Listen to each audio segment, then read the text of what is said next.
But here, when we look at the word hieroglyph, we find that the Greeks were pretty accurate in how they translated the Kemetic term for their language. That when we look at Greek language, hiero means sacred, and glyph means to carve or to carve.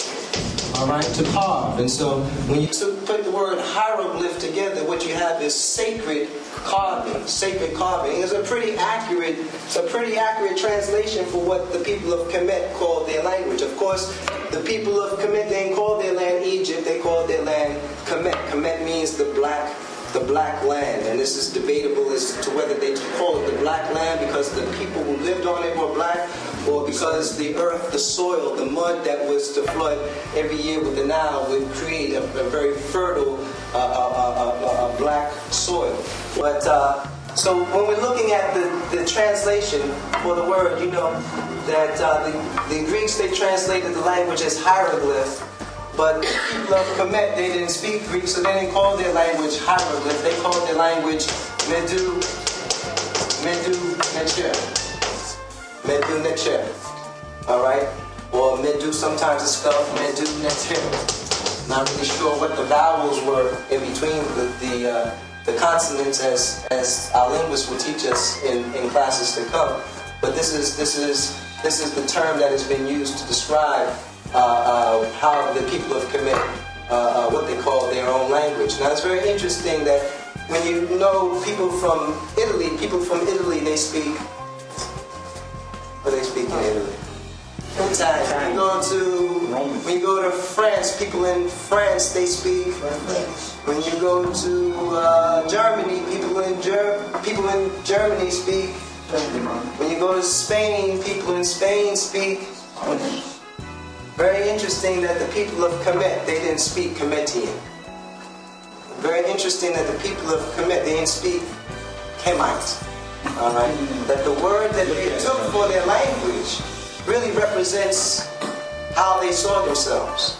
And they didn't see themselves, how they saw themselves is really represented in what they called their language. The word Medu means speech, words, or language. And the word Neter means God or divine. Alright? And so when you put those terms together, what you're talking about, Medu Neter means God's speech, God's language, God's words. And this kind of reveals the ancient Kemite perception of themselves. They didn't see themselves as evolving out of the primate. All right, they didn't see their culture was not primitive as we see it. All right, in fact, the wondrous nature of their culture, you know, has mesmerized scholars of the world today. That they even suggest, you know, in some of their fascinations, that gods and goddesses came from other atmospheres and other stratospheres to build this culture, and they might be right.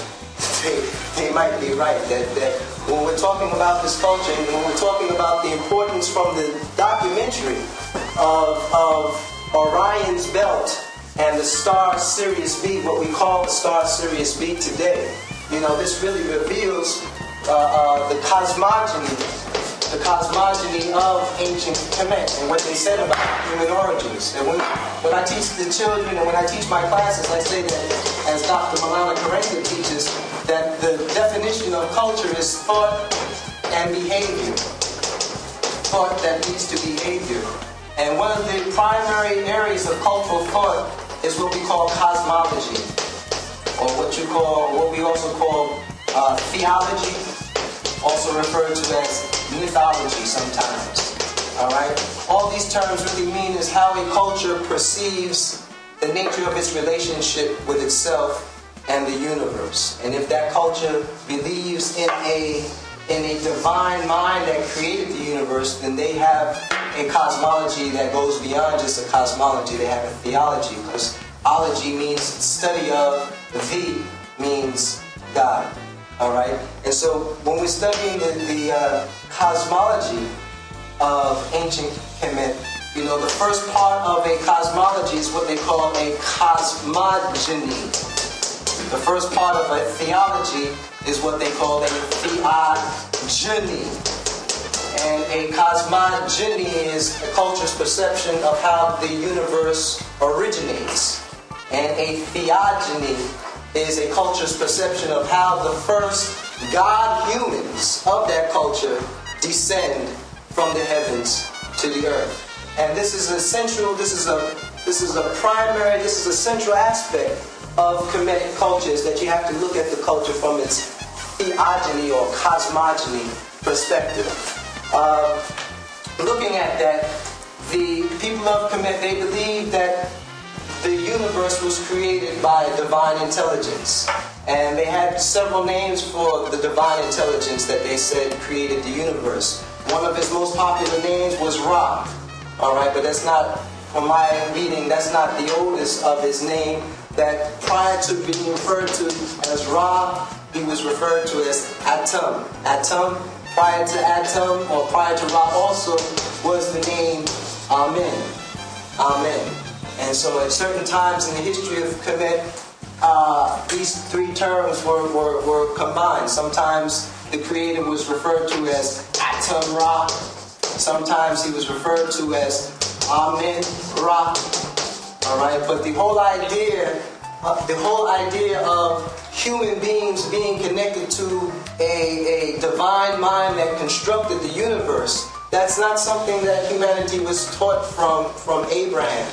Or that's not something that humanity was taught from Hebrew culture.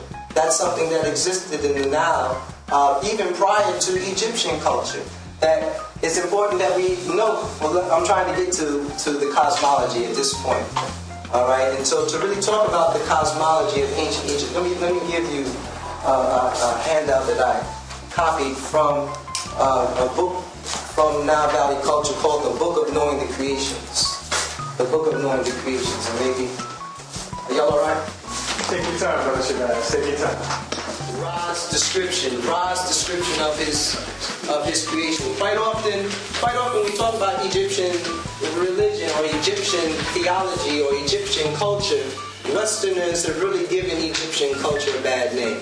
You know, quite often in Western culture we call Egyptian culture polytheistic. And when we call it polytheistic, it kind of suggests to us the suggestion that polytheism in Western culture kind of connotes paganism. Alright? And paganism kind of connotes a culture that doesn't believe in the supreme creator of the universe. Not literally, that's not the literal term, what the term literally means, but that's what it kind of connotes. So these terms are really misnomers when we're talking about ancient Kemet. That as we're reading the Book of Knowing the Creations, we're going to see that the idea that even exists in this culture, what do you call Judeo-Christian Islamic belief?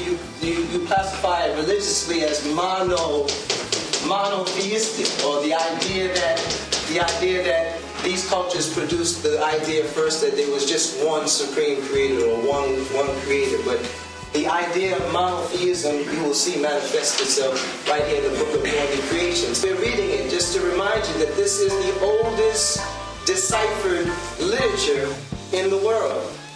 That there is no literature, there's no writing in the world that is older than that which is older in its that has been deciphered, that is older than that which exists in Egypt. There's older undeciphered texts, but that older undeciphered text, that even comes from Africa. That comes from places like Ethiopia. So in Ethiopia, you know, they have the Meroitic scripts that our young scholars are going to have to go and decipher one day and crack the code on.